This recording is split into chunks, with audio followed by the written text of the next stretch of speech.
Alam mo, for 21 years na ako'y nasa daily show, laging ang bulong sa akin ng nanay, lola, lahat. Pambili ng gamot, Willie. Yung asawa ko may sakit. Willie, pangmatrikula ng anak. Puro lahat ng iyan ang nadidinig ko for 21 years sa mga ating mga kababayan. For 21 years, yung mga magbubulong sa akin ng ganyan, hindi naman ho na bago ang buhay eh. Sa mga marami na nagsilbi sa ating bayan. Wala akong sinasabing iba. Ibig ko lang sabihin, dapat hindi lang batas tungkol sa batas ng mga kung saan-saan batas. Batas ng mga mahihirap ang kailangan natin. Paano magbibigyan ng magandang buhay ang ating mga kababayang mahihirap? Mga batang nangangarap na walang pambili ng libro, walang sapatos, walang pangmatrikula. Yan. Yung mga lola at lola na nanay natin na walang pambiling gamot. Yan. Lagi yan ang reklamo nating kababayan. Dapat sa Senado, may batas para sa ating mga kababayan. 2 minutes introduction. Magandang hapon sa inyo lahat, Luzon, Visayas, Mindanao, at saan masulok ng mundo. Una sa lahat, ako po si Wilfredo Bendia Revillame, yan ang tunay kong pangalan. Pero kilala niyo naman ako sa pangalang Willie Revillame. At ako pa 64 years old. Siguro hindi na ako kailangan mag-explain, hindi na ako kailangan magpakilala sa inyo. For 21 years, meron akong daily show, tanghali, hapon, gabi.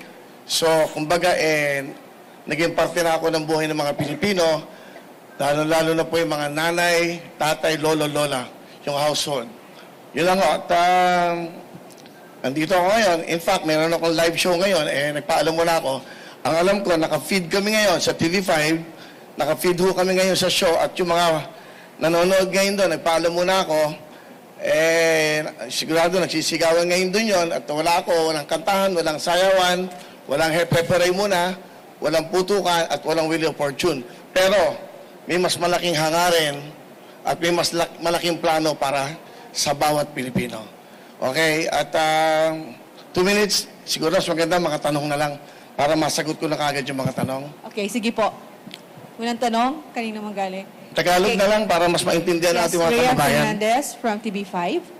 Pahiram po ng mikropono. Go, Rhea.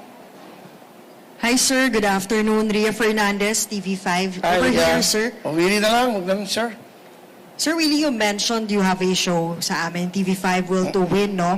So the next question is, what happens to your show if you are vying for a Senate seat? Anong mangyayari po dun sa Will to Win? Sa pagkakaalam ko, sa rules ng COMELEC, until February 10, pwede pa ako mag-live show.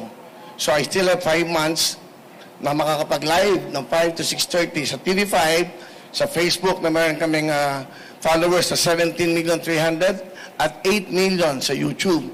So pwede pa ho ako magtrabaho, pero pagdating ng February 11, mag-stop na, and that will start the campaign. So you know, and then, pag nanalo, pagpalarin, at pag pinagalob ng Diyos na ako yung makapaglingkod ng tapat at walang halong pag-iisip ng masama sa aking mga kasama, ako pa'y babalik, like the Senator Tito Soto, na may Itbulaga pa din. Yun lang. Okay, sige, go ahead. Sir, one additional question po. Ano pong nag-udyok sa inyo para finally tumakbo na po sa pagkasenador? Because going back to your previous statements, hindi nyo po nakikitang tatakbo kayo sa sabak sa politika eh. Yung mga nakikita ko, away. Awayan ang awayan.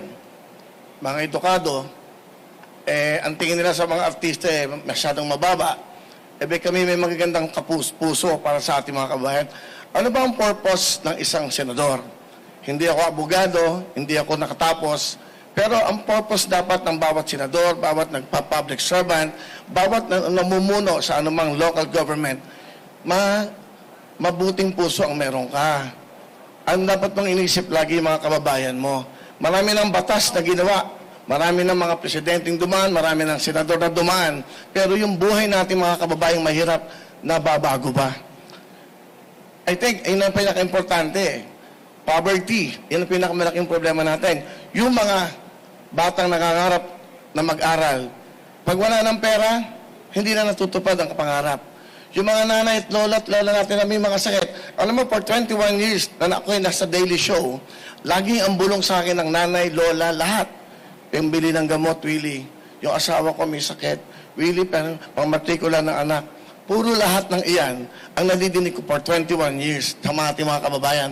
For 21 years, yung mga magbubulong sa akin ng ganyan, hindi naman ho na bago ang buhay eh. Sa mga madami na nagsilbi sa ating bayan. Wala akong sinasabing iba. Ibig ko lang sabihin, dapat hindi lang batas ng tungkol sa batas na mga kung saan-saan batas. Batas ng mga mahihirap ang kailangan natin. Paano magbibigyan ng magandang buhay ang ating mga kababayang mahihirap? Mga batang nangangarap na walang pambili ng libro, walang sapatos, walang pangmatrikula. Yan, yung mga lola at lola na nanay natin na walang pambiling gamot.